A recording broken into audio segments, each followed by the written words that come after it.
back to another episode of the Intentional Iron Podcast. Today, I'm joined by a good friend of mine. I'll say a good friend from Instagram, Ty Jordan. Brother, how are you doing today? Maddox, I'm doing great, dude. Thanks for having me on. Dude, for sure. So instead of doing like the generic, like your upbringing and all that kind of stuff, how is Ty Jordan in and out of bodybuilding, just as a person, as a coach, as a competitor? How are you doing, my man? Yeah, man. Thank you for asking. Gee, dude, it's been an interesting 2026 so far. Definitely some highs, definitely some lows. A lot of soul searching this first half of the year. So yeah, I mean, where do I begin? Let's see. So, we got the year started coming off of what was a very successful post-show rebound. For those of you guys that don't know, I work with Blue Taylor, who I actually hired coming out of my last show. And that was November of 2025. Jumped right into business, had a great rebound. Put on just shy of about 25 clean pounds of mass. And then I took the transition right around Christmas time into my health phase. Unfortunately, that health phase was initiated a couple of weeks early. For those of you guys that follow me, I did have a bicep injury towards the end of last year. So that kind of initiated the health phase. And that's where the year kind of got weird for me, dude. So, typically when I go into a health phase, I like to use that as an opportunity to focus on other areas of my life. And as a 36-year-old male, there's a lot going on in my world outside of just bodybuilding. I'm a married guy. My wife and I have some ambitious goals, in regards to getting into a home, starting a family, securing our future. So I really like to try to take some extra time during those opportunities when it's not full go bodybuilding and full go business and clients and training to really shore up some areas of my life that I feel like need some tending to. And interestingly, during that time, during that health phase, as I started to apply myself more and more with my business, my clients, had more and more conversations with my wife about where we're trying to go in the next year, 2 years, 3 years, what we'd like to do. I found myself getting very, very aggressively wrapped up in the pursuit of growing my finances, growing my businesses. And then something really interesting happened. I found myself suddenly making excuses for myself for falling back on some of the standards that I've held very, very highly as a competitive bodybuilder for the last, 10 to 15 years. And to be specific, I'm talking about some of the boundaries that I would place around my training sessions to allow myself to really approach this like someone who is desiring to be a professional bodybuilder. I started to muddy up some of the boundaries surrounding my sleep and my recovery, which would allow me to, again, perform at the highest level as a bodybuilder. Again, all of this in pursuit of growing my clientele, growing my business both in and out of the gym, and really trying to secure a future for me and my wife that maybe at the time I didn't see so clearly, continuing to approach things the way that I was approaching them, which if you guys don't know me, I've kind of been a live in a box guy for the last 10 years, the Jay Cutler live in a box. That really was me, so long as I had my finances in order to make sure that I could bodybuild at the highest level for the next month and the bills were paid and we were taken care of. I didn't really look too much further into the future. And that was okay for a while until it wasn't, I'm again 36, growing in other areas of life. And so I found myself in that health phase almost having a bit of an identity crisis because so much of what I have done over the last 10 to 15 years has really been tied into the day-to-day of operating at the highest level as I can as a bodybuilder. And that did a lot for my identity and that did a lot for my day-to-day self-assurance. And I found myself very quickly feeling like I was almost fraudulently bodybuilding in that, I had the physique, but I knew that the standards that I'd held myself to with the way that I train, the way I approach my workouts, the way that I approach my recovery, just the entire mindset that goes into the day-to-day was lacking. And over time, this really, really started to eat at me, almost to the point where I was contemplating maybe just fully stepping away from the aggressive competitive side of the bodybuilding and just kind of making that transition that, a lot of guys in doubt once they hit their mid-30s start to make. You see a lot of guys in my shoes making some of those soft retirement posts and suggesting that they're going to start looking into other avenues in their life and pulling back on their PEDs and just kind of doing this from a lifestyle or a healthy perspective, if you will. And I found myself maybe exploring that avenue for a few short weeks. And then I very quickly realized that the way that I've chosen to live my life for the last 20 years or so just does not align with making a quiet exit and just walking into another phase of life. And I realized that there's no way that I'm going to be able to be the man, the husband, the father that I want to be without handling my business in this avenue and ultimately producing the absolute best product that I know I'm capable of. And whether or not that wins an IFBB Pro card is clearly out of my hands, but I know that as a man, for my own well-being, my own legacy, my own peace of mind, and my ability to live a full and fruitful life after bodybuilding, I knew that I had some unfinished business. So very quickly got right back into the mix. I got back in touch with Blue after 3 or 4 weeks of just kind of minimal communication. I have him hired for the year. So, he was very available for me as I was kind of going through some of these mental hurdles. And yeah, we very quickly jumped back on it. I would say that was about mid-June of this year. The health phase obviously extended out to about 12 weeks instead of, a typical 6 to 8. And I had let a little bit of mass come off of me. I finished the last the last rebound phase just shy of 285 pounds in pretty good condition. And in a period of about 12 weeks of being a little haphazard with sleep, haphazard with my training sessions, not really so much with food, because being dialed in with the food is just kind of a way of life for me. And I wouldn't really know what I was doing if I wasn't weighing my meals every 2 hours and following that paradigm. But yeah, just pulling back just a little bit in some of those other areas. And I quickly found myself back down around 265, feeling pretty pedestrian and not really sure who I was. So yeah, I did what I know how to do, which is bodybuild at the highest level. And here we are about 8 weeks later, and woke up this morning about 290 pounds.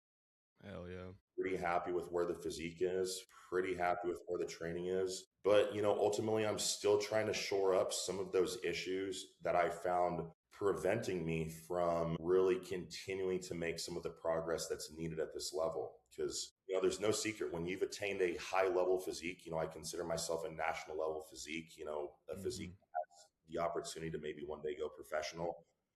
It will. Every T has to be crossed, every I has to be dotted, and every day has to be a process of building up momentum and moving forward. And I do still see some periods here and there, maybe stretches of a day or two where I still will allow the workload to accumulate to a degree that doesn't allow for optimal sleep, or maybe doesn't allow me to have some of those really firmly set boundaries around my training windows that allows me to be the bodybuilder that I need to be. So that's something that I am still working on. And I'm also finding through this process that the more I turn the attention away from myself and some of my own ambitions, believe it or not, wait a second, I'm sorry about that. No, you're good. Yeah, as I was saying, the more I find myself kind of turning away from my own personal ambitions with the bodybuilding, I found that it was actually harder for me to operate as effectively as both a coach, a trainer, a husband, a provider. I have positioned my life to be chasing a goal like this as almost the number one priority for the better part of the last 15 to 20 years. And admittedly, I feel pretty lost when I'm not chasing something like that for myself. Right. And so I find that as I have reinvigorated this entire process and really picked up some steam and some momentum, things are just going phenomenally for my business. Awesome. Just 3 weeks ago at the Masters Nationals, I was able to take a client and dear friend of mine, and he won the 50 plus light heavyweight class and took second in the overall. So that was my second pro card as a coach, and also someone very meaningful to me to help them win. I feel very blessed that 2 people I have helped win pro cards are 2 very near and dear friends of mine. So yeah, congratulations, bro. That's fucking awesome, dude. That's thank so you, cool. dude. Thank you. Yeah.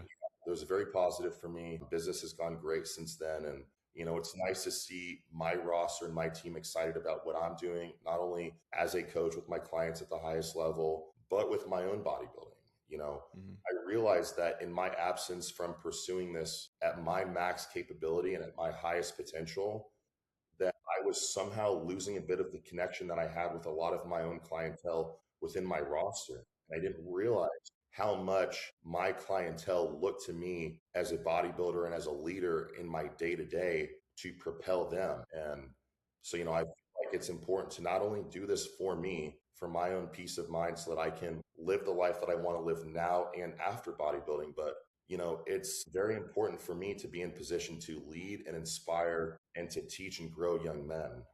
That's a big to what I do. The majority clientele that I work with are younger men who are not only trying to achieve high level bodybuilding goals, but trying to grow other areas of their life. So, it's important that I figure this out for myself, show these young men how to do it, and also show them how to do it while growing other parts of their life. Because as I hinted at very early in this podcast, that was something that I failed to do, which has unfortunately caused me to have some of these backtracking mindsets and decisions about where do I need to place the majority of my energy as a 36-year-old man. So, it's important for me that I help these young guys understand that if you shore up the other areas of your life, like your finances, your relationship, you have a goal and a track with your future outside of the bodybuilding, it allows a lot of the bodybuilding to really just naturally fall into place without a lot of, stress from other areas crossing into it and forcing you to decide where are you going to make your investments. I find that the better bodybuilding at a really high level and doing it with fun and doing it with passion are not typically the people who need bodybuilding to survive. There are people who are doing it because, of course, they love it, but because it's an expression, it's a hobby, it's a passion, it's not their everything. You know what I mean? Like for their survival.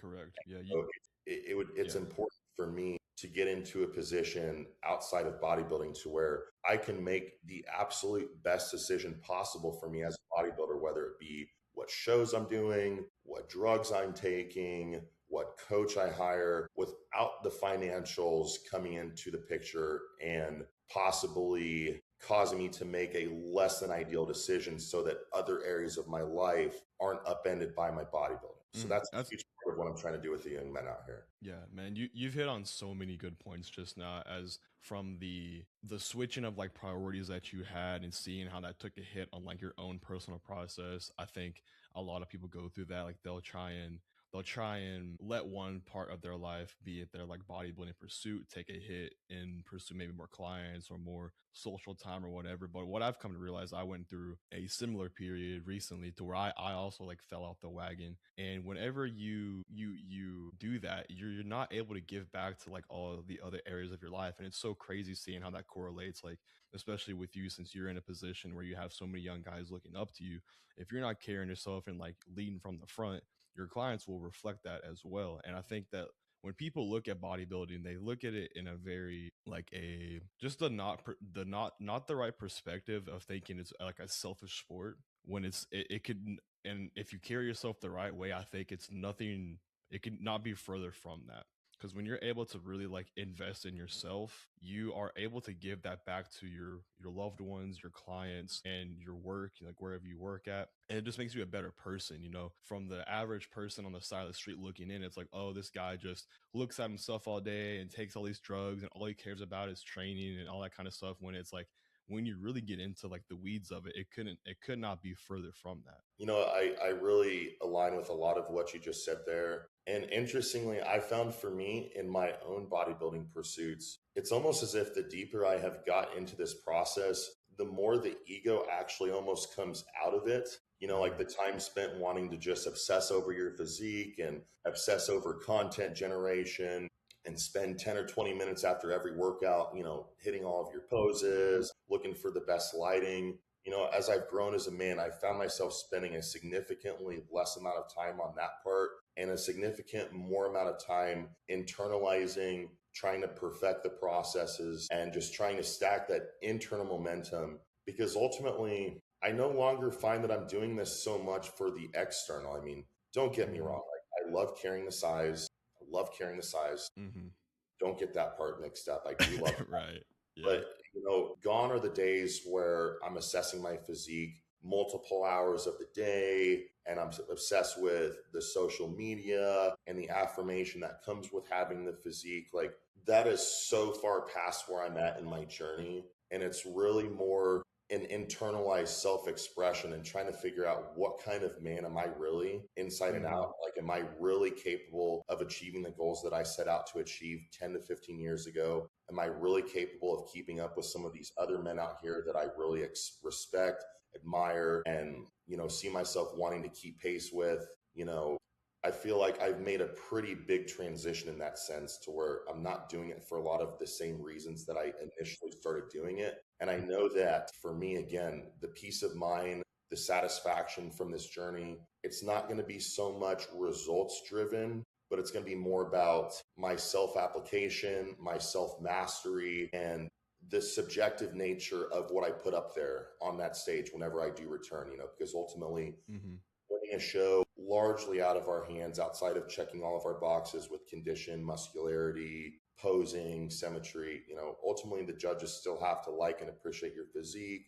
They have to like your structure. So of course, some of those things are out of my hand, but I know for me, there's going to be a certain look that I achieve that will give me a resounding sense of pride and happiness that will have nothing to do with whatever the result of the show is. And, I think that's something important for everybody here, and take that with you into your next show, because the results, you really don't have as much control over them in this line or in this sport as you might in another sport, but you do have control over bringing your absolute best product. And that's something momentum wise that can really carry you for a really long time. If you feel like you've put 16 to 20 weeks into something and you brought your very, very best. And that's something that I feel like has largely been missing from a greater part of my adult life, is being so deeply involved with something that I've ultimately not been able to garner a true sense of pride and happiness from.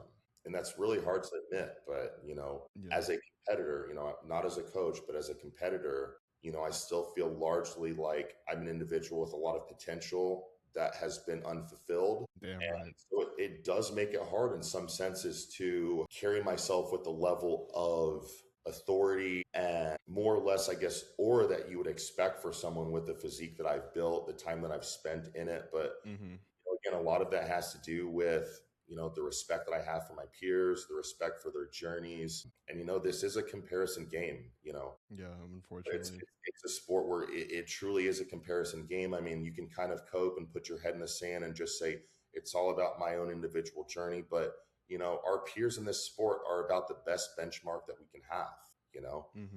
And Yep. I think about the USA's that just happened this week or this last weekend. I was on stage with a few of those guys at the 2023 Nationals in the third call out, albeit, but some of those guys standing to my left and my right are now either in the first call out at, the USA's or have already gotten their pro cards, So I'd like to think that had I been able to stay on a more direct path the last 2 to 3 years and not had so many things come into my decision making that maybe pulled me away from being the best bodybuilder that I can be, there might be a likelihood that I'd be a little bit closer to some of those guys. Well, man, I truly think that a good hell, even you've cleaned everything up as far as your process goes. Looking at your physique, who am I to fucking give my opinion? But I think that you're just yo. What is up, beautiful human who is watching the podcast? First of all, I want to thank you so much for taking the time out of your day to watch the podcast, listen to the podcast.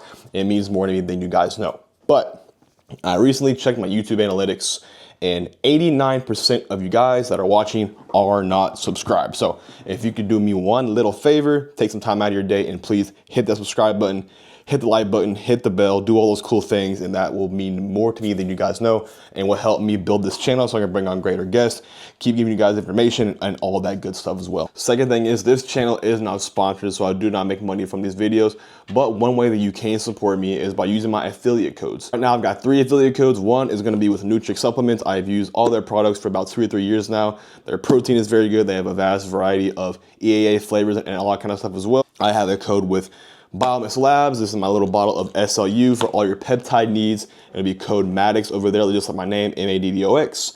And then I have another sponsor now with Flavor Gang. Flavor Gang has some of the craziest flavors when it comes to like cream of rice flavors, when it comes to 0-calorie sauces. It is some of the craziest tasting things. It tastes like you are cheating on your diet all the time, which is crazy. So that'll be code MADDOX over there, just like my name, MADDOX. And if you guys can please use my codes over there to support me in my journey of whatever this is, that would mean more to me than you guys know. But with all that being said, let's get back to the podcast. Like one good showing off from having it, because you have the pro level physique, in my opinion. You have the size, and all you need to do is just get in good shape and then I think it's there for you. You have the what I really admire about you. I don't really care about a placing. You know, this is something I've pulled from you and a lot of the guys that I listen to, which would be like the guys that you were on a podcast with a while back, like Joseph Percher and those kind of guys, is like the placing is very subjective. You could put five, or I don't know if the word's objective or subjective, whichever one. It depends, right? You could put you could put a lineup and give 5 different panels and get 5 different outcomes. Yes, That subjective is, for sure. yeah, that's irrelevant. Mhm. What I admire about you and a lot of the guys that I'm kind of gotten close to is just the pro level year round execution and the pro level mindset. And you have the pro level physique. Give it, I mean, even if you got, even when people do get the pro card, it's like, okay, now you're the worst in the pro league. It's like, now what do Mhm. you do with it?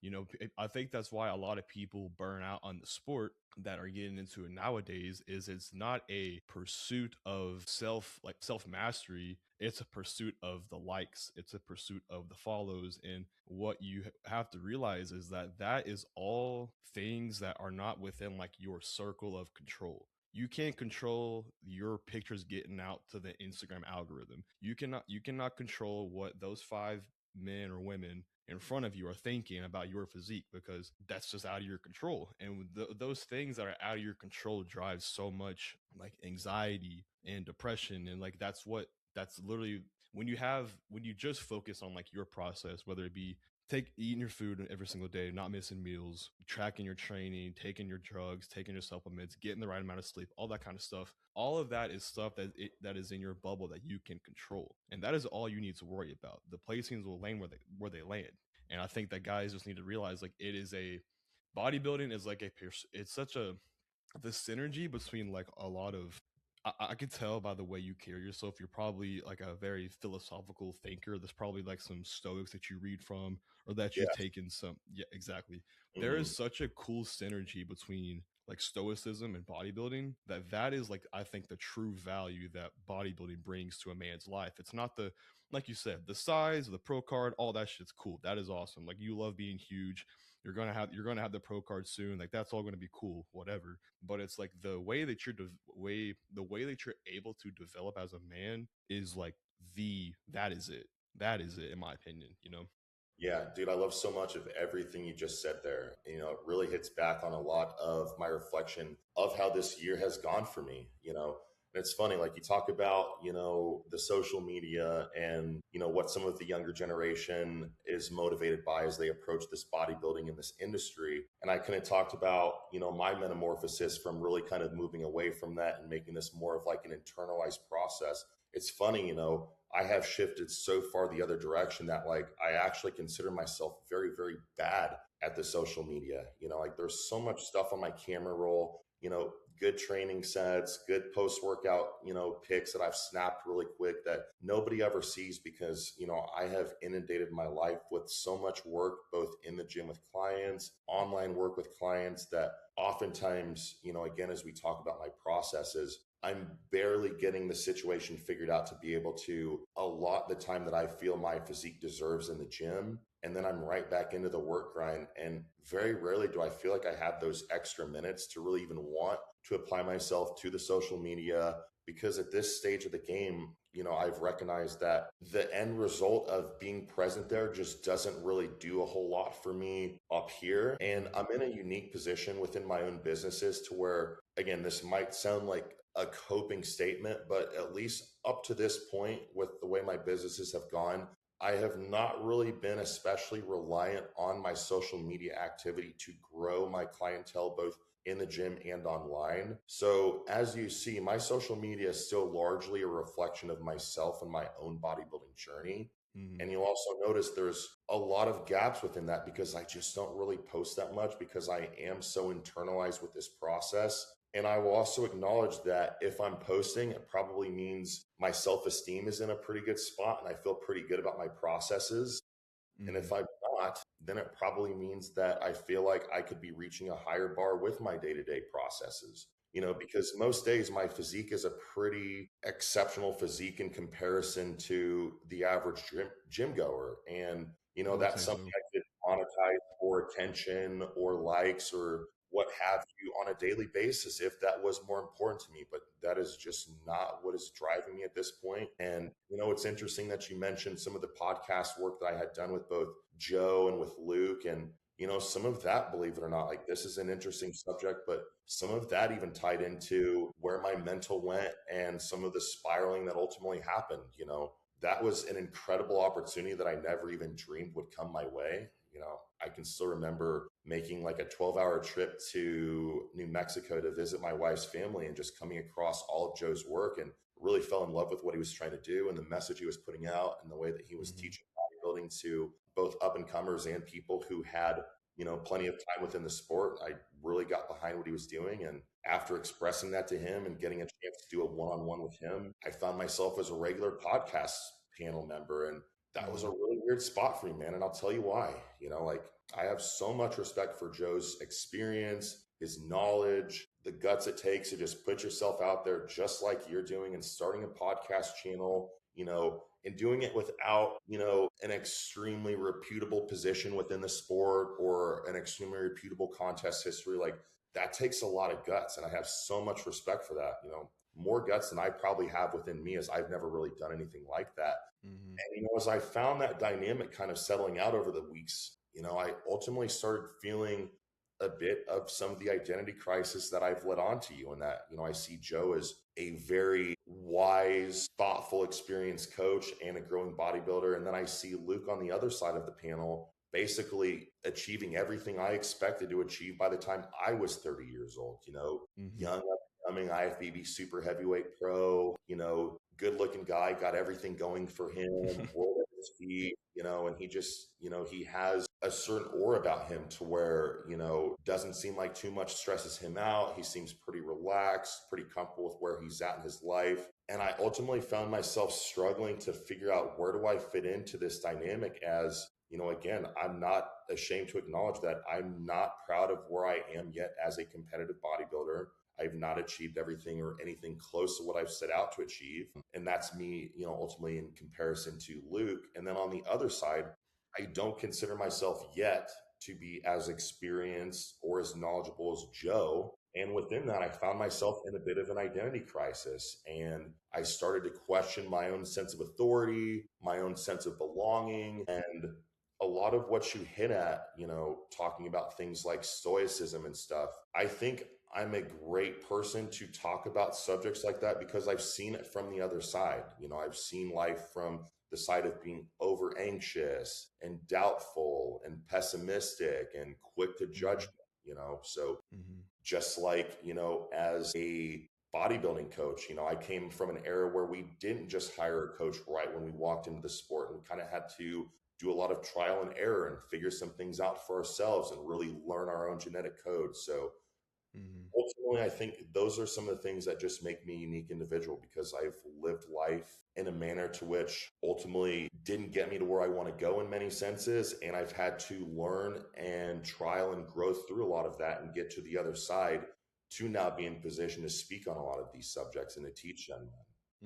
I just think like who you are and the way that you carry yourself is like how you're able to get across your message on social media without having to make big posts or put yourself out there. It's like, this is Ty, this is how I carry myself, and that is enough to push people to trust you and you to have that authority, even if you don't have like the pro card or whatever. It's like just the way you carry yourself. I think that's the best way to convince young people and people getting into the sport to follow like a year-round bodybuilding approach, is like, just do it. Like an example I pull on with that subject a lot is like, I don't know if you're big into like faith or like you're Christian, like I'm a Christian or whatever. Yes, it's actually a huge part of my journey in the last 2 to 3 years. Absolutely. Yeah, I was actually so like on my 34th birthday. Awesome, bro. That, God bless. That's awesome, man. But like the example that I use is like, in my small town, there is like a one big church that everyone goes to, and if you don't go there, the people there are very like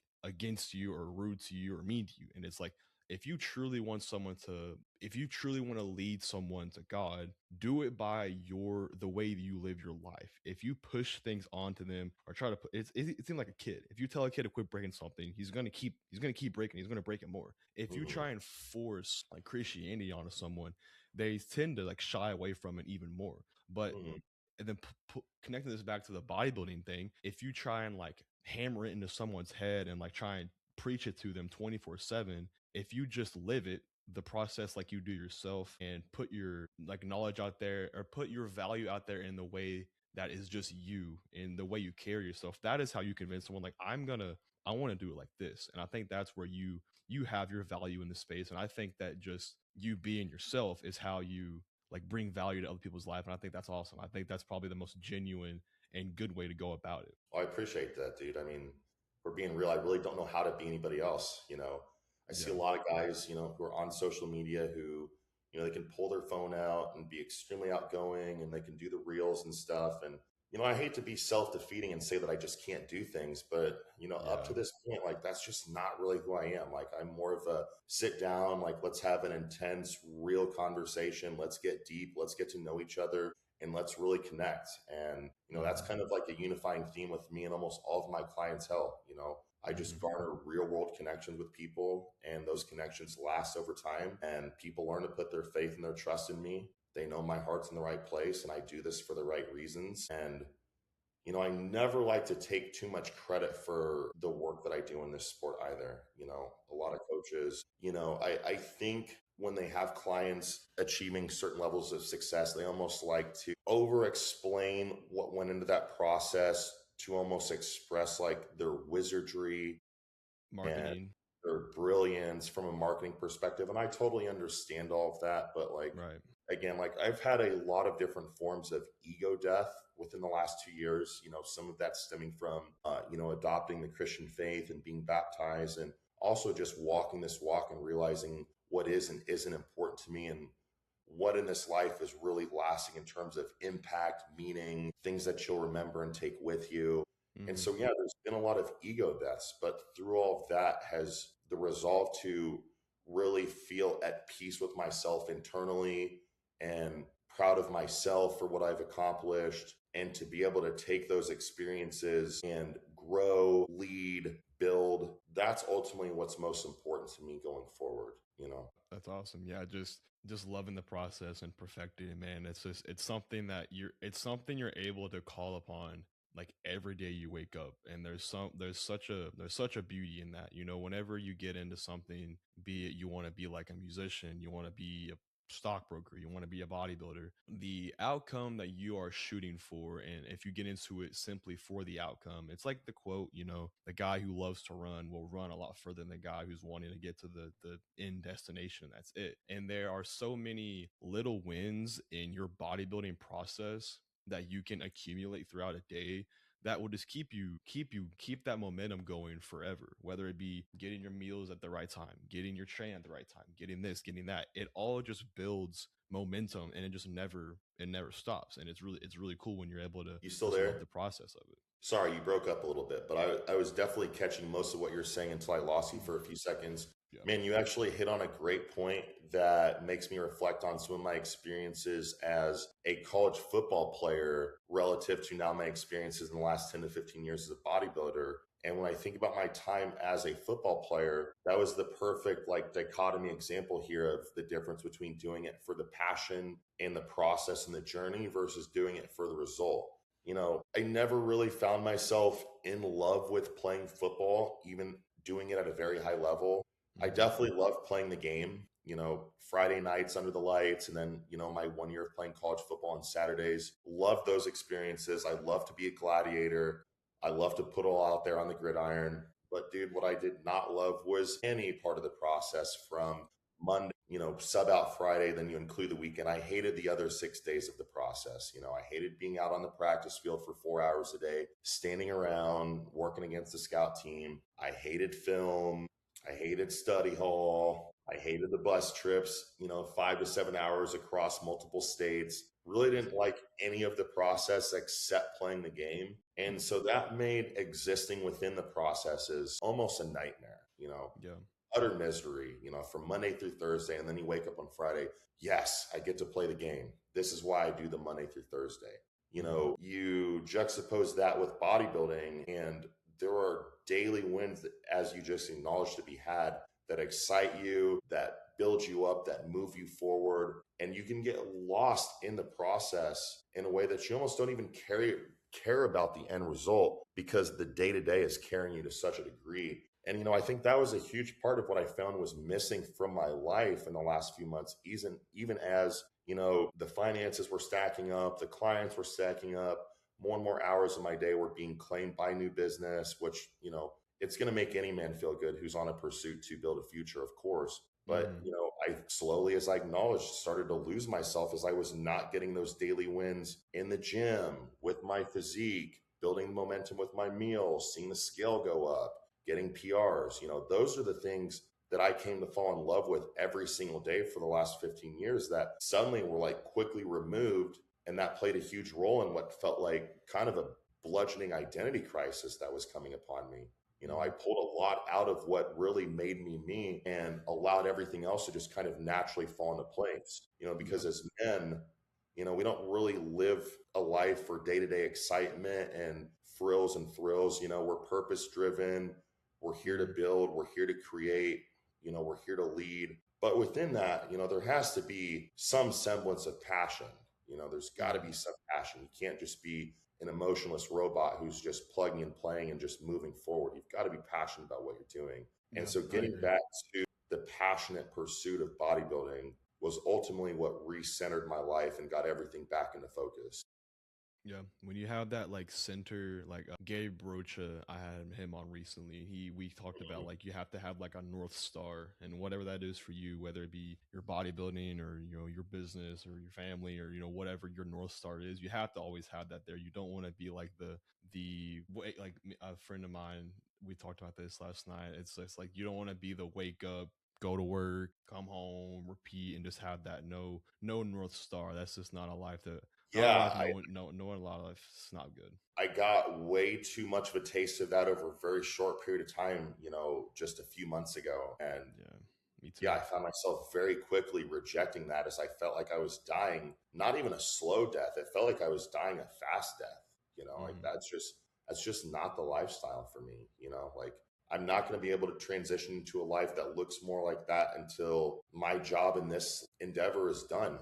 And to speak more on that, because there might be some people listening that are interested in what's going on with me competitively.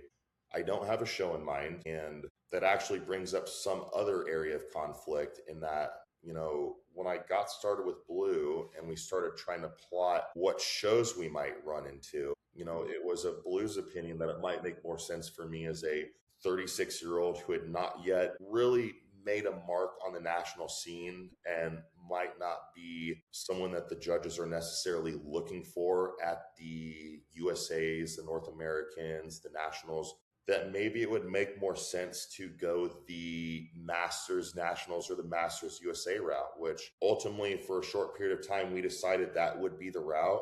But that was another area that was causing a lot of internal conflict for me, because I'm going to preface this by saying absolutely no disrespect to anybody who's gone that route. And I may go that route myself. It's pretty undecided. But in my mind, what was always really important for me was to make a showing at the national level as an open competitor, whether it be at the nationals, the North Americans, or the USAs, and be my absolute best, no stone unturned, best shape, best condition, best peak I've ever had, and to ultimately find out where does my physique fall amongst an open national level lineup with all of those boxes checked. And I'm just not sure, Maddox, if I can put myself into a Masters Nationals or Masters USA lineup without finding out where do I stand against the cream of the crop in the open super heavyweight, for better or worse, win or lose. I think that's just something that just has to be done for me at least one time. Well, man, so I think a good prep for you and a good next couple months, if you do like plan on competing next year, I do think that is something within your reach. And I know you don't want to like disrespect guys that go the Masters route, but it is like a downgrade. to be completely blunt. You know, you want to be with the cream of the crop. You want to be at the very top. And I think that you have a physique to be very competitive at that level. But it's just like you set out on this journey, you know, 10 to 15 years ago, which that's kind of something I want to hit on at some point. But you set out on this journey, you had like this one, like no plan B kind of mentality. So it's like to try and internalize that with your coach, like, let's go the master's route. You're like, this may make more sense on paper, but to me, this does not make sense. I can't do this. I have to give it at least one shot. And I do think that if you do give it that one shot, I think you would come away from that successful, in my opinion. So I think that whatever decision you make will be the right one, in my opinion. You know, God makes all your decisions make sense in his head, and everything happens for a reason. But I think that whatever decision you do make, it'll be the right one. I appreciate that, dude. And, you know, in kind of talking about like what really moves me and what's really driving me, again, with it being less results driven than maybe it was in the past and more about just being truly at peace and proud of the processes and ultimately what I'm able to create with my own potential and with what God handed me, you know, within this endeavor. I feel like at least right now, putting that very, very best version of me out there on the open national level stage is just much more in alignment with that end purpose than, say, finding the most tactful route to getting the IFBB Pro card. And just settling. Yeah, I know what Yeah, you're saying. and I hear you with that word. Again, it's important to me that like nobody that watches this that has either competed as a masters competitor or is contemplating it like takes anything negative from this. Because again, like I may find myself doing one of those shows in a year or two, and in my estimation, like the level of competitiveness at those shows is pretty remarkable. But there's no denying that it's not the best out there, because the best out there is in the open class. And there's also no denying that most bodybuilders, particularly bodybuilders of the super heavyweight class kind of a frame and overall build, typically do not hit their peak physiques until their early to mid 30s. So you are. Ideally, I should be kind of walking into the best version of Ty Jordan. And so it doesn't really seem like it makes a whole lot of sense to then want to go and put that version against the less than the best on the national stage. You know, I feel like that makes I owe it to myself and everything that I've worked for to at least find out, like, where do I stack up? And you know, like when I think about like, you know, past eras of bodybuilding, you know, particularly the 90s, which, you know, I hold a lot of nostalgia towards. I'm a lover of the 90s era, both the early and the late 90s. Just love all those bodybuilders. What I loved about that era is those lineups, you know, those lineups with Lavroni and Sean Ray and Nasser and Flex Wheeler and Paul Dillette and, you know, Milos, Taylor, all those guys. You know, you could split hairs on who the best physique was in a lot of those shows, particularly the Grand Prix, you know, that didn't maybe have the reigning Mr. Olympia show up. But what was really iconic about all of those shows is all five of the physiques were just phenomenal. And it kind of became more of like a subjective, like, well, which one do you like? Like, which one of these legends is your favorite? You know, we almost look at those shows without really even wondering, like, who was the declared winner? Like, when you see a lineup from like a 97 Grand Prix show or something, you kind of just look at it with these lenses of like, I'm not putting my eyes on the person who won. I'm just admiring the incredible nature of this entire lineup and these gladiators of the sport who've all hit their very best. You know, I kind of see it like that, to where if I can find myself on that stage in a top call out with the best guys in the country, duking it out, you know, pose for pose, tooth and nail, like, I know I could walk away from that experience with a resounding sense of pride and accomplishment, regardless of whether I was first, second, third, fourth, or fifth. To just be in that mix and to have that be a part of my legacy would be huge for me, you know, because again, we go back to what we talked about with this sport. It's a unique sport to where whether or not you take second or third or win, those decisions are largely out of our hands, because if you've checked all of the boxes and you've done everything that's within your control, there's probably not going to be a ton that separates your process from the guy that beat you. And it's ultimately going to come down to the subjective nature of the judging. So within that, knowing that there's that subjective aspect to it, I think I could walk away from this with a level of pride and accomplishment that maybe I wouldn't have if I found my way into a Masters Pro card with a less than stellar lineup, to where maybe I only needed to best one truly exceptional physique, and maybe the rest of the lineup was like less than stellar, or maybe there was only like 5 or 6 guys, so there wasn't even an actual second call out, and you were just in the first call out by default. Like those little details do matter to me. I agree. I completely agree. It's like it's kind of the same perspective of like getting like the second place pro card, or like going into a different federation just to say I have a pro card. It's like if you truly want to be your best, it's like I want to go up against the best people in the best class. And that should be I think that should be the standard that you have for anything. I mean, Yeah. if you I think that's a really, and not, not like we said, not to hate on the master's route. For just some people, that's just the route they go, and there's nothing wrong with that.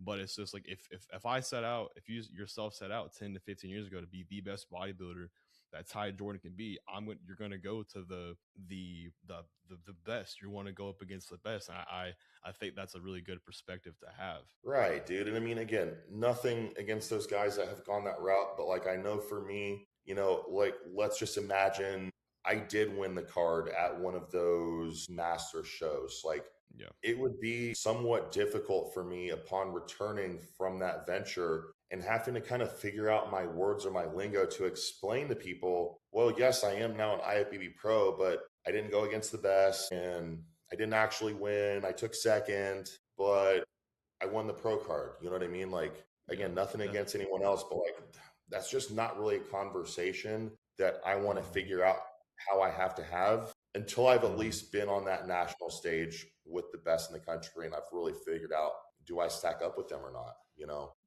It just doesn't align with like I would what love you to just be able to say, I won the it, national, I yeah, won the it just USA. yeah. I took second here, but because the sport works like this, they give the second place the pro card. And I'm watching the person's eyes kind of be like, what are you telling me? Like I've kind of seen that play itself out, and it's not really what I want for me, man. Yeah.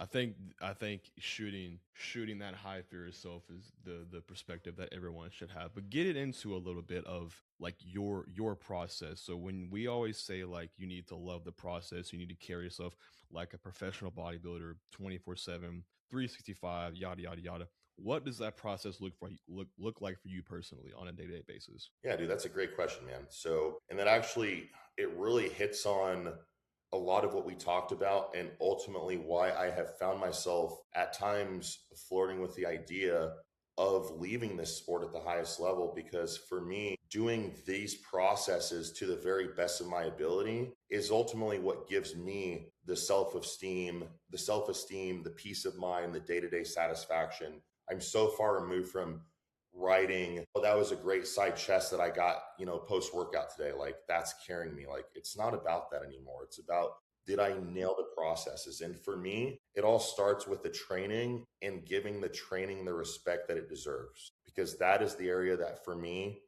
has been encroached upon, and I have not done the best job that I can do of setting the firm boundaries that a future IFBB Pro needs and deserves. So like when I think about when I was living in the proverbial box and bodybuilding was truly number one and everything else was a distant second, I would position my life so that all of my day's work was finished before I even thought about stepping into the gym.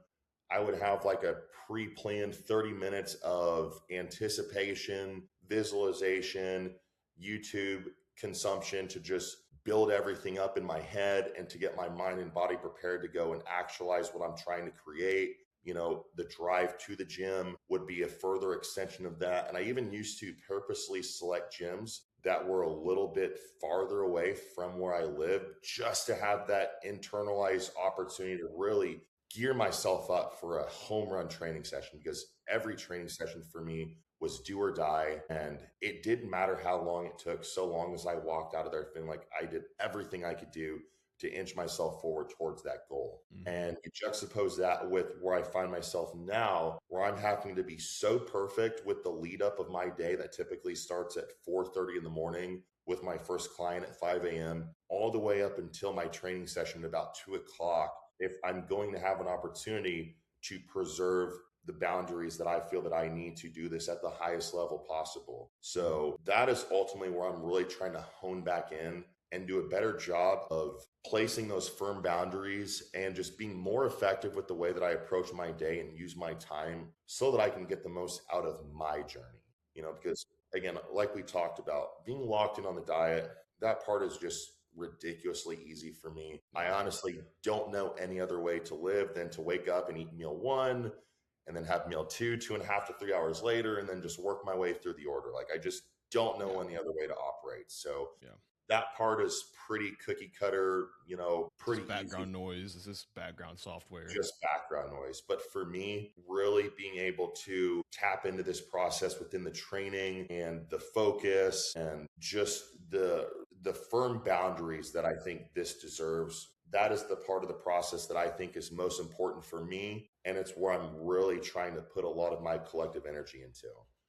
Yeah, that's what I hear. Almost all of the good advice I hear and the people within the space that I think are putting out the best athletes and the best physiques themselves, they're like, it is the training. It always comes back to that. It always comes back to the stimulus. It always comes back to the prioritization of your intensity, your accuracy, and the prioritization of like the before the training, in between the sets and the training. It always comes back to that, and that's just like a reoccurring thing I see with all the good coaches, all the good people like yourself. It always comes back to the training. Yeah, dude. And when I found myself kind of at that like apex point of like business growth and development while being at kind of like the drain, if you will, of my own personal bodybuilding, what I found myself falling into was, rather than training, I found myself working out. And there's a big difference between those two. As bodybuilders, we train. Regular people work out.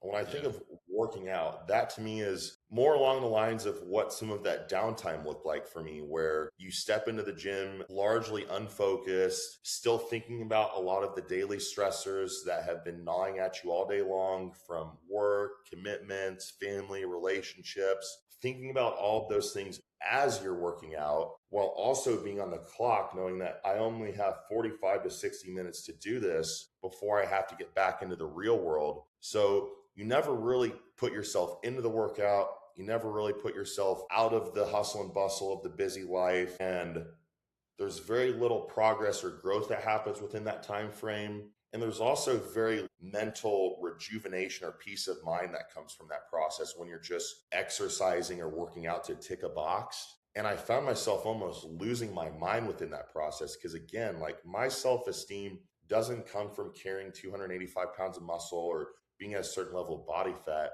It's more in line with, have I adhered to the values and the principles that have led to this point that make me confidently feel like an authoritarian bodybuilder, coach, leader of men? That's what's most important to me, and really protecting and preserving that. There's like, the thing with training is like, I don't think there's any sort of better mental health practice than being able to hone the hell in on your training for an hour to 2 hours. Like there's no therapy you could take. There's no kind of meditate. I mean, it's a form of meditation in and of itself, in my opinion.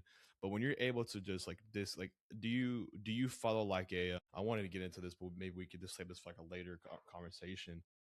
Yeah, just so you know, I'd be happy to do another one with you. I'm enjoying this. Beautiful. Yeah. So like, you follow like a progressive overload methodology within your training? I do. It's not the end all be all of my training, but it is a fundamental part of it. Yes. Yeah. So when you're able to like hone in on that aspect of it and be so focused on something for, obviously the way I kind of approach training is I view it the same way as you do, is like, I think you need to have a progressive overload methodology within your main movers, and then like some isolation stuff can be a little more like not haphazard, but just not as focused. But when you have those sets to where you have to be, there is not a stressor, there is not a task, there is not a thought that is not within that set that can distract you from that sort of focus bleeds into everything in life. Like that sort of focus that I have during my hack squad set has enabled me and given me the skill to be able to sit here with people for an hour to 2 hours and just talk and Dude, just you know be present. what I call that level of focus? What? Mm-hmm. Mm-hmm. Yeah. Again, you think back to the way that I was doing this in the earlier part of my process when, my professional goals were not nearly as important to me. And, I was not only positioning my training at the very end of the day so that I could fully focus on that, but I also just simply wasn't working as much as I was capable of working to preserve energy for the pursuit of bodybuilding, which that sounds kind of silly.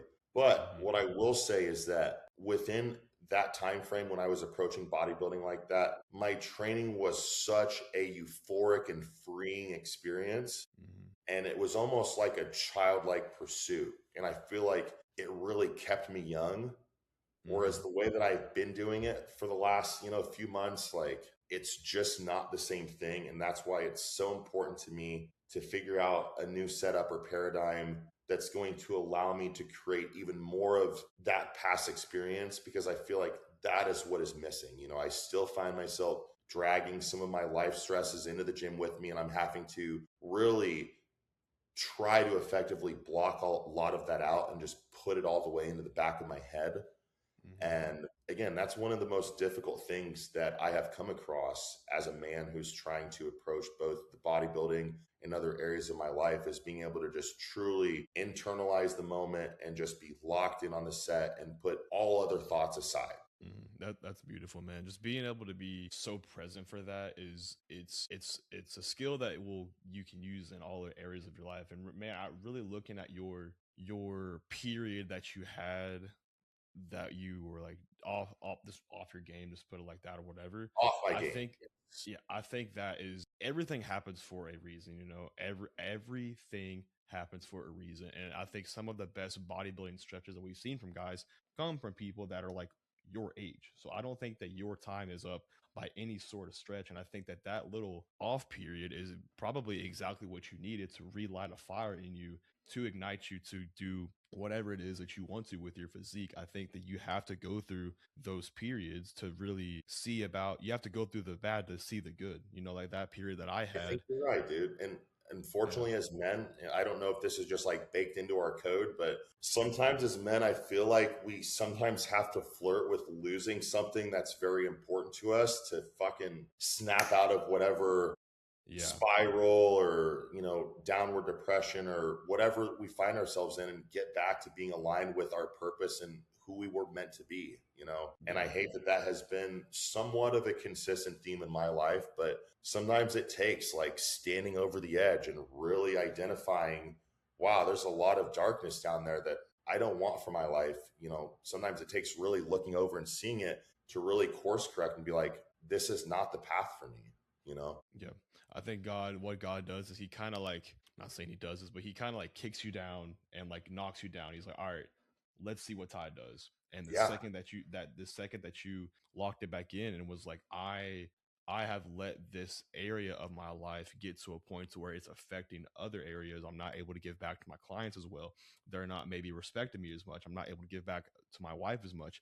You picked it back up, and God, you may not feel it, you may not see it, you'll never hear it or feel it or see it physically, but he's kind of like picking you up as you're gaining momentum. And I think that momentum will lead into great things for you in the future. It's just the fact that you got up. You're so right. You really hit on some great points there, and like something I think we can highlight for a lot of other young men out there. Like you talked about the relationship that exists between myself and my clients, my relationship with my wife. Something that I kind of want to express to a lot of the listeners out here is that, especially to the men who are listening, like one of the most attractive features that you can have about you as a man is simply to just be in pursuit of something every single day. Like, I think that may, in fact, be one of the single most attractive attributes any young man could possibly have. And whether that's, attractiveness in endearing new business or endearing potential future relationships, I've learned in my experience it has so little to do with this external form and so much to do with the internal drive and push inside of the external, I love that. And maybe in the short amount of time that I wasn't operating on the highest level as a bodybuilder, maybe my external form didn't change a whole hell of a lot. I mentioned I dropped off about 10 or 15 pounds, but to the average individual, I'm still walking around 265, 270, pretty lean. You're still an animal. Yeah. pretty big, still moving pretty good weights in the gym. So like the difference between those two forms is somewhat marginal, but the aura and the energy between those two versions was like night and day different. And that is something that can be picked up upon from a mile away, even if two bodies are almost identical. You can just sense someone's purpose, you can sense their passion, you can sense their energy. You can generally tell if someone is moving forward in their life, staying stagnant, or moving backwards, within just a couple minutes of meeting somebody. And I'm sure it was not lost on a lot of people who were near and dear to me that I was in a weird place and my energy wasn't suggestive of someone who was moving forward with passion and purpose. Mm-hmm. Yeah, I think it's very easy to read when someone is like very, very passionate about someone. It's just easy to tell when they're off their game as well. But hey, man, we're coming up on that hour mark, and I always end off the podcast with, we've kind of already hit on one of the questions that I end off on, which is kind of what drives you in your day-to-day process. We've kind of talked about that quite a bit, so I'm going to skip that one. But when your time is up, how do you want to be remembered as a bodybuilder and as a human? It's a great question, dude.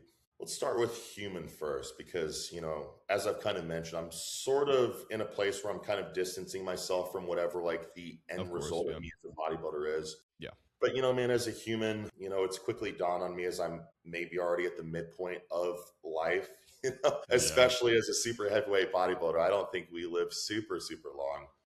That being said, like what's important as a human is, the legacy that I leave with the people that are closest to me day in, day out. My wife, my close friends, my family, my clients.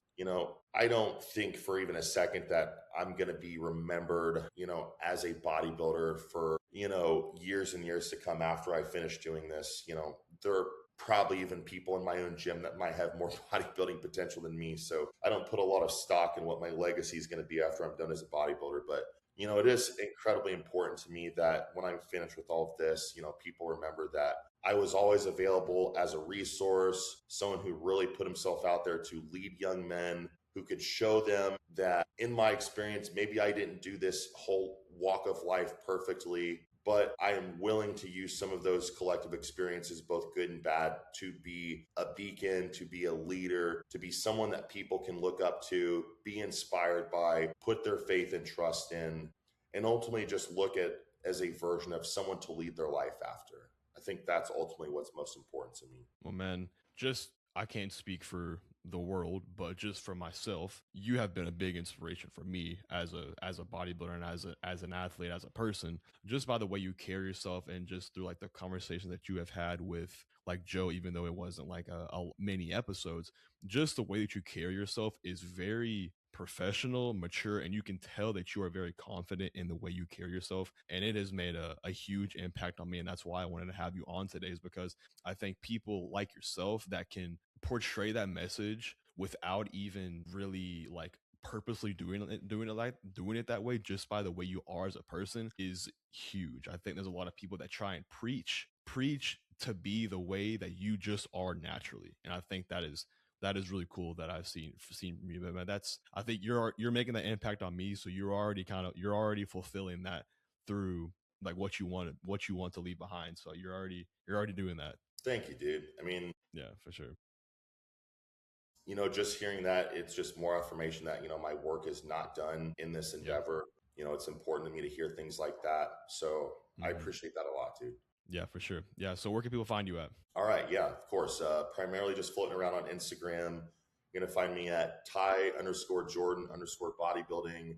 That's always going to be the best way to get a hold of me if you're interested in finding out more about me, or if you're interested in inquiring about personal training or coaching. I'm not really on any other platforms right now, so Instagram is the best way to get at me. So yeah, without further ado, find me there, guys. Gotcha. I'll have the links to that in the description. But Ty, I appreciate you taking a little time out of your day to come in here and chat, man. This was awesome. Hopefully in the future we can have another podcast. I have like 4 or 5 other questions that I wanted to get to you on about training and stuff like that, but we can get to that in the future. Yeah, dude, always available. Yeah, sure. This was great. Awesome.